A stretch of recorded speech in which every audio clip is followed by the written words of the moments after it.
सती जब गई और पिता ने उनके पति का अपमान किया, पति का स्थान कहीं नहीं देखा शिव जी का, तो सती को बाकी सबकी बातें भूल गईं, अपने पति का अपमान सहन न कर पाई और योगाग्नि में अपने शरीर को भस्मीभूत कर दिया। जहाँ मेरे पति का हिस्सा नहीं, जहाँ जगह नहीं, अब इस घर में मैं आई हूँ तो अब मैं वापस नहीं जाऊंगी और इनका यज्ञ सफल नहीं होने दूंगी।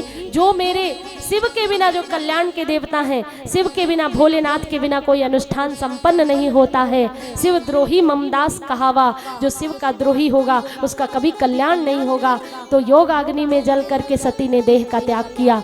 सती मरत हरिसन बर मांगा, जन्म जन्म शिव पद अनुरागा। तेहि कारण हिमगिर ग्रह जाई, जन्मी पार्वती तन पाई। मरते समय अंतिम में सती ने भगवान नारायण से वरदान मांगा था, जब भी मेरा जन्म हो तो मुझे शिव ही प्राप्त हो, जन्मों जन्मों तक मुझे शिव ही प्राप्त हो। इसी कारण से सती का जन्म हिमाचल प्रदेश में, हिमाचल राजा के घर में, मैना और हिमाचल से सती का जन्म पार्वती के रूप में हुआ।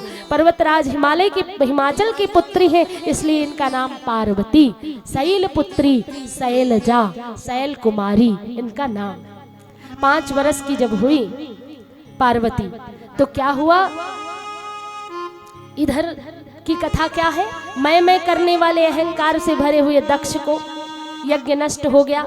जब शिव जी को पता चला सती का देह त्याग हो गया, सती ने अपने देह का त्याग कर दिया, तो शिव जी को क्रोध आया और क्रोध में अपनी एक जटा को उखाड़कर भूमि पर पटका तो वीरभद्र प्रकट हो गए और वीरभद्र भूत प्रेत पिशाच की सेना लेकर गए और दक्ष का यज्ञ विध्वंस कर दिया।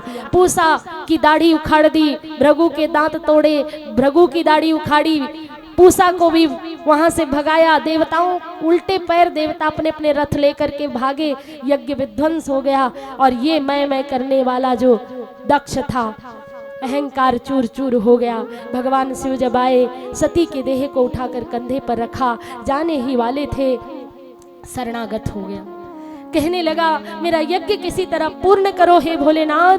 शरण में पड़ गया, शरण में आ गया। भोलेनाथ ने सामग्री हाथ में भरकर और जब अग्नि में दी तो स्वयं नारायण ने खड़े होकर अग्नि में से प्रकट होकर वो सामग्री स्वीकार की। यज्ञ पूर्ण हुआ। नारायण ने भी प्रार्थना की, इसे क्षमा कर दो, ये अधम है, इसे क्षमा कर दो, ये मूढ़ है। तब भगवान भोलेनाथ ने, उस वीरभद्र ने दक्ष का सिर धड़ से अलग किया था और मैं करने वाले दक्ष को बकरे का शीश लगा दिया। ऐसे मेरे भोलेनाथ अकारण करुणा वरुणालय। सती का देह लेकर चले तो सब देवता कहने लगे अगर ये देह कैलाश पर्वत पर पहुंच गया, जब भी इसे देखेंगे तो तांडव नृत्य उतरेगा और तांडव नृत्य करेंगे तो सब जलमग्न हो जाएगी धरित्री, इसलिए ये देह सुरक्षित वहां नहीं पहुंचना चाहिए। प्रभु आप कुछ कीजिए।